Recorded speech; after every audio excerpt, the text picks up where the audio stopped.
Hello and welcome to Soups and Sabers. My name is Jordan, and today here we are talking Doomsday, Avengers Doomsday, as the trailer released this morning.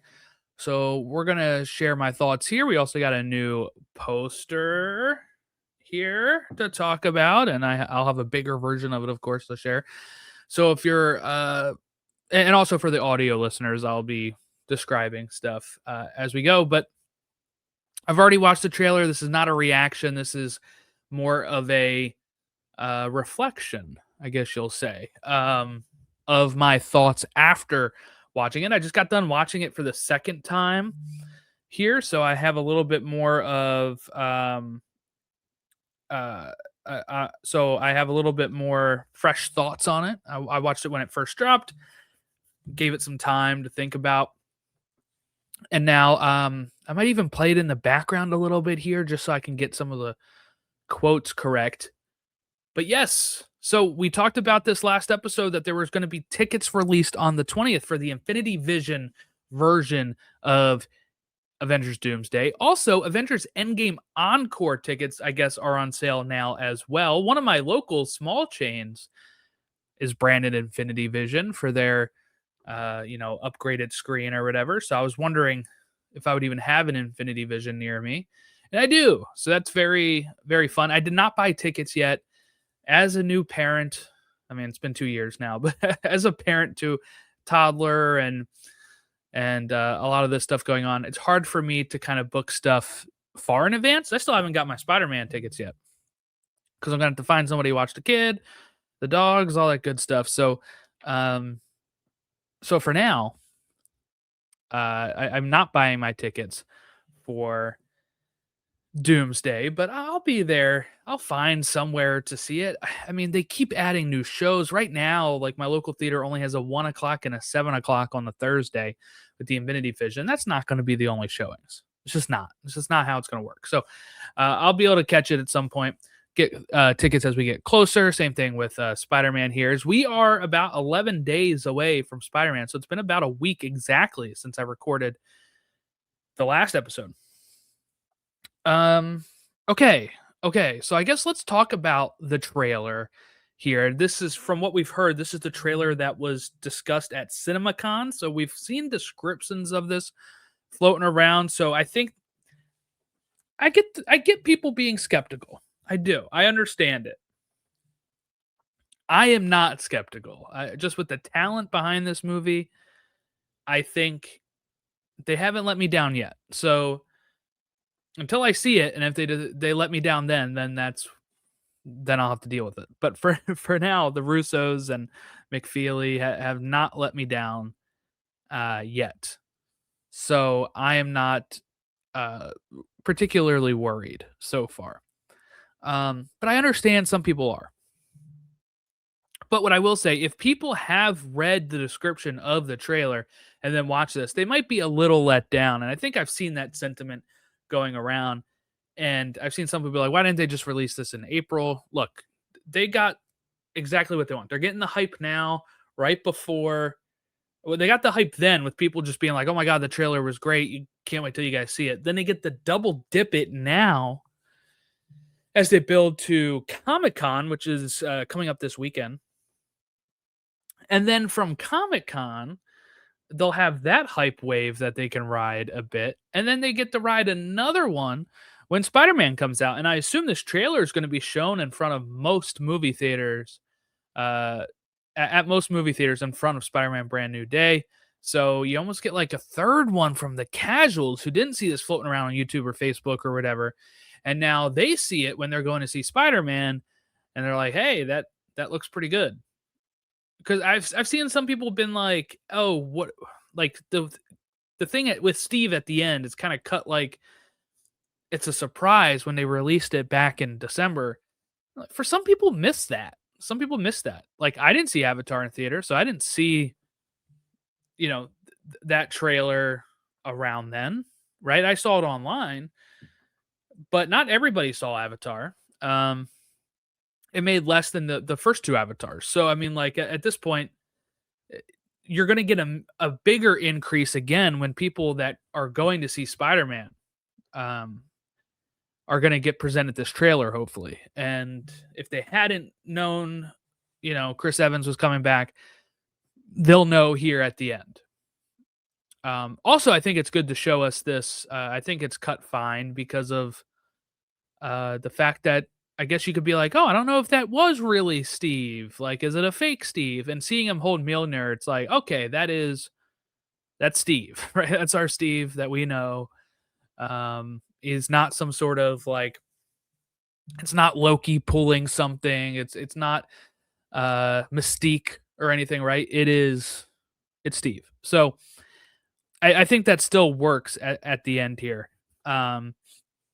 Okay, so at the beginning of this trailer, we get the X-Mansion again, kind of similar to the X-Men trailer that was released last year, or maybe early this year. But we get the X-Men trailer, kind of the start to the trailer is very similar with the Charles Xavier School plaque on the ground.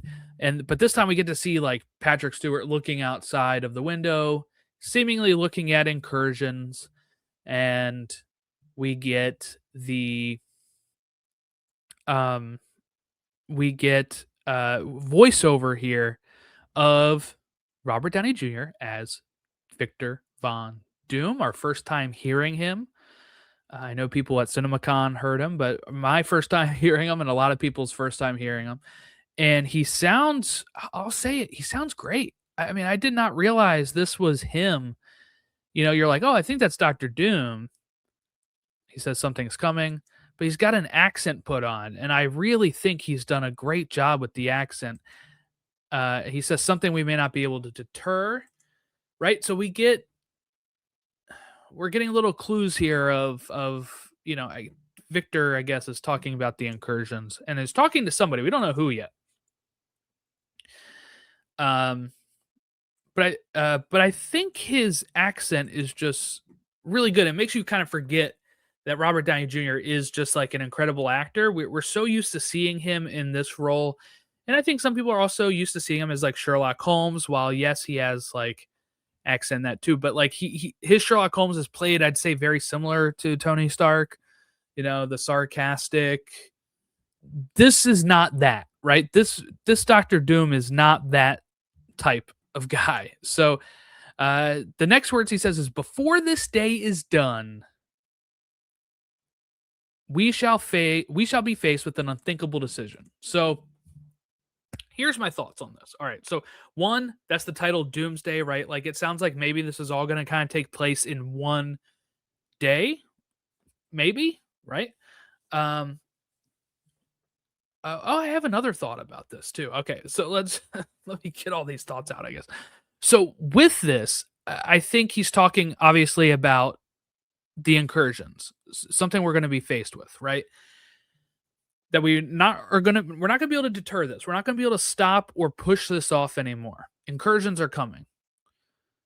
Then on top of that, when he says that we may face an unthinkable decision, I think that might be a reference to, in Time Runs Out, the run by Jonathan Hickman on the Avengers and New Avengers leading up to Secret Wars. They have this, where these incursions are developing, and right, like they have to. It's been, oh my god, it's already been 6 years since I read this, and I've been thinking I got to reread this. But the incursions, force these worlds to pretty much get pit against each other, and that I haven't finished Secret Wars. I read Time's Run Out, and I was building up to it. I read everything leading up to Secret Wars, and then life got in the way. And that is definitely going to be read before Doomsday probably comes out. But this is what I think Robert Downey Jr. means here. What Victor Von Doom means here is we're going to be faced with decisions of like, what world's going to stand? What world's going to last, right? Like, we have to come to terms with that. And it's going to be these heroes probably fighting other heroes to preserve their world, save billions of people. Right. And nobody's really in the wrong here. Right. Like, we take sides in the comic because you're like, well, that's the 616 universe. Like, they're my main guys. We got to have them be fine. Right. But it doesn't, in this case, specifically with this movie, we have different universes colliding here, right? We have 828 when we're talking about the Fantastic Four and where this Victor Von Doom supposedly comes from. And then we also have our 616 MCU version, and then we also have whatever world the X-Men are coming from in this one. So we have all of these things colliding here, but some of our favorite heroes, it kind of hits a little differently than the comic, I think. While they did collide with the Ultimate Universe and everything, like there was some good stuff in Ultimate Universe, mostly Ultimate Spider-Man. When I'm talking about the original one, a lot of those other characters are kind of like just dicks, honestly. So like I didn't feel you don't feel as bad when their world's going. But like in this, like we grew up with the X-Men movies for those that did, like in the early thousands before uh before the MCU took off. And then we also have our MCU heroes that we're very fond of. And of course, Fantastic Four is I mean, for me, that's like a top 10 MCU movie. I really enjoyed Fantastic Four, and I really love that version of the characters. So kind of pitting them all against each other, if it goes the way that we think it's going to go, is it's a little tougher than like reading the comic. I think personally, when we talk about time runs out, which is what I think this is pretty much going to be.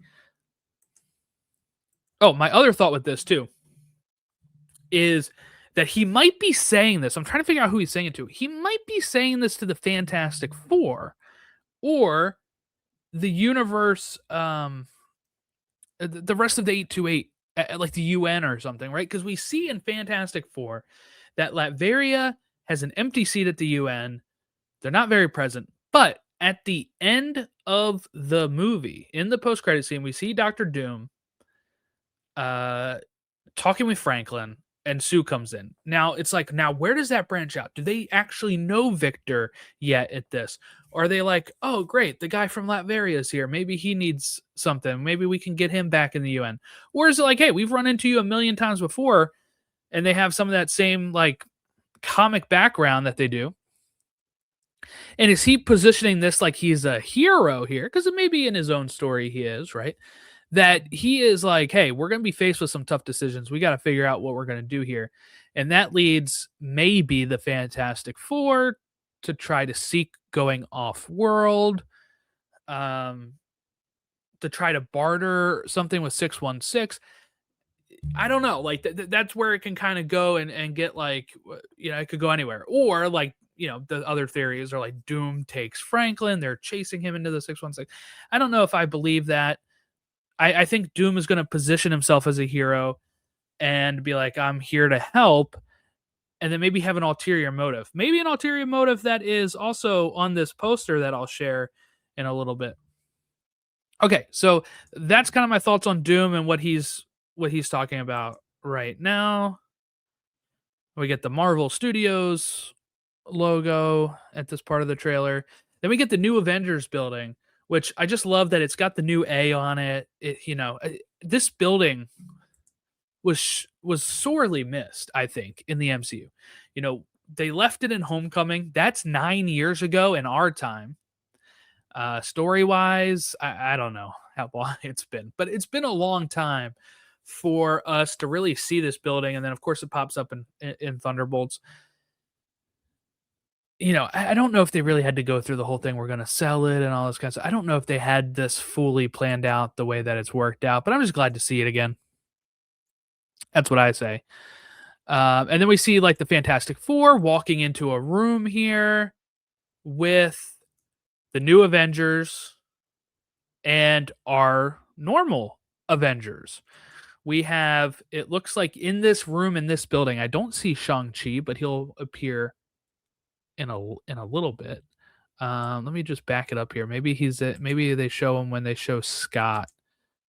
So here they are. They're walking in, and we see Bucky, Sam, and Scott Lang. We see the new Avengers, Yelena, Red Guardian, U.S. agent. Sorry, we see Ghost. And I guess Bucky's there too. And then Bob's kind of back in the corner, not really contributing. And this is where we see Namor and the Wakandans. This is where we start to get Thor's speech now. We're done hearing Doom. We're hearing Thor now as Thor's talking about, like, hey, I fought with many other people. They've died facing enemies that yeah, and threats that scared me a lot less than this guy does. And we see Thor like come down. I'm guessing this is X Mansion here that he's landing in, potentially. Maybe a sentinel there. There's like a statue. Maybe I'm wrong. And he starts going up to Doom. Then we cut into X Mansion. We get to see Cyclops in his glory. We see Shang-Chi fighting Gambit, which looks really cool. We see a quick scene of Loki with his TVA card. Now, one thing I think is interesting about this is that there is a tree on the back of this card. Is that what it almost looks like chips, like if you're looking at like a microchip, but it looks like a tree. Now, I've seen some people say like, "Oh, this is going to be Loki because he's dressed as like season 1 to 2 Loki." I saw some people speculating maybe this is a Loki in between those seasons. I don't know if that really fits with the tree on the back of the TVA card. I'm thinking he is the god of stories because that's what he kind of finished as, and maybe he's able to uh to then send. Oh, maybe he can. Maybe God of Stories Loki can send past Loki into here between seasons 1 and 2. I don't know. Thor saying if we do not stand together, we get to see the Wakandans meeting the Fantastic Four, just like we saw in the Fantastic Four Wakanda trailer. Now, a little bit different here is that we see more than just Ben. We see Ben, Sue, Bucky, Torres, the new Falcon, and it looks like Ghost. So my thought is, at some point, these characters are going to split up after meeting at New Avengers Tower, and they're going to go to Wakanda to try to recruit Shuri and M'Baku and the rest of the Wakandans to join their effort potentially. And that's why you get like Ben and Sue with Falcon and Bucky and Ghost, and then potentially you would have like Reed and Johnny, maybe potentially with people like Thor and Cap, right? Like at some point they're gonna end up splitting up. Now we see Yelena going through potentially some sort of X Mansion. I mean, it has like these glass, like the glass windows with stained glass. There we go, stained glass windows. And we get to see Reed. It looks like Herbie is there, and he's like stretching to maybe grab Herbie. It maybe also looks like we potentially have Captain America here. So this is what I'm saying. If they're split up at this point, we have Yelena with Reed, Herbie, and Cap. And then we get to see Mystique here. She's going, yeah, so they're in X Mansion. And she turns into Yelena. They start fighting. We get to see Charles and Eric having an embrace there. Then we see Scott with his daughter. We definitely see, it looks like Johnny hugging somebody blonde. This could be Franklin. Maybe he's protecting Franklin. Cap comes in the roof here. We get Gambit again, Cyclops, Namor again. And then, of course, Thor attacking Doom, who just stops him with a hand.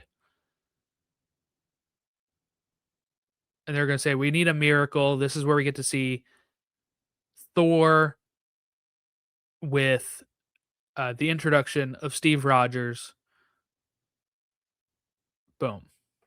That's the trailer. I really like the way that Silvestri has done the Avengers logo at that Doomsday part. I think it sounds really cool, more menacing. So if I'm going to go ahead and share this real quick, which is the new poster. Oh, I don't like that. That looks kind of small. Let me see if I can fix that real quick.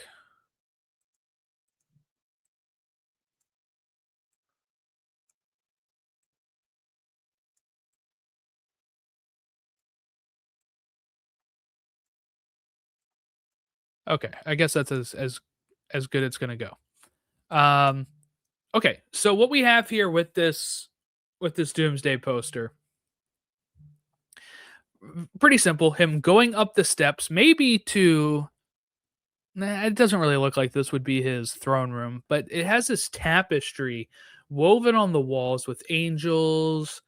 Looks like maybe a planet in the middle, and then we have a boy and a lady up there, which I've seen some speculation of Doom having different motivation in this, with um maybe he lost like his son and wife. This could also be maybe he lost his mother and he's also painted here as the child. I'm not really sure, but I think you could speculate with them looking with the angels and stuff that potentially this is maybe he lost a son and wife that are his main motivations of maybe something happened that Steve did that caused this, or just the fact that almost Kingpin from Into the Spider-Verse, where it's like, okay, they exist somewhere else potentially, like Wanda with the kids. Maybe I can find a way to bring them back in there and disguise it as I'm caring about all this other stuff. I don't know. I don't really know. My thought is that potentially he's potentially looking for his wife and kid through the multiverse.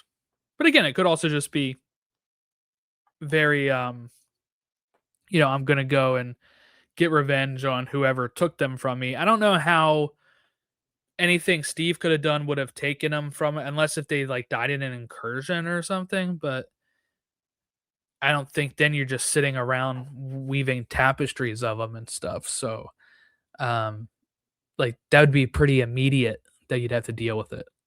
So, I don't actually know. But that's my thoughts on that. I'm super pumped for the movie still. I don't think there's going to be anything that really gets me not hyped for this. It's been my most anticipated movie of the year so far. It still is. Yeah, I guess that's it for today. Countdown to Spider-Man is on. We're gonna have Spider-Man brand new day discussion as we get closer. Whatever comes up at Comic Con, I'll try to find a way to discuss it at some point. But thank you all for watching or listening along to me here talk about the Doomsday trailer, and we'll catch you all next time.